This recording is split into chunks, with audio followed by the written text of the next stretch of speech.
Hi, today I want to show you a simple way to understand and sculpt the basic nose shape.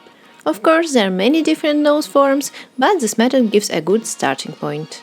The most important thing when making a sculpt is to get a right shape first, and only then get to the details. The easiest way to begin is with a 3D trapezoid. The next step is to make a few adjustments. Make the top smaller and pull the middle bottom part a bit lower.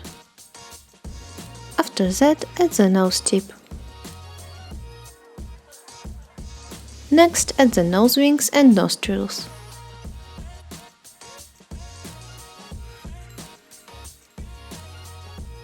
Notice the circular shape and the direction of the nostrils. Bevel the bottom edges of the nose ridge. For the top of the nose ridge, do the opposite. Add volume to emphasize the structure under the tissue.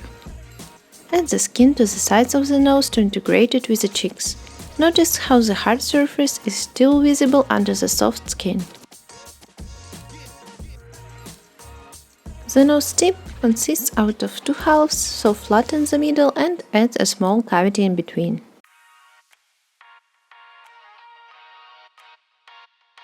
It's also important to understand the skull shape.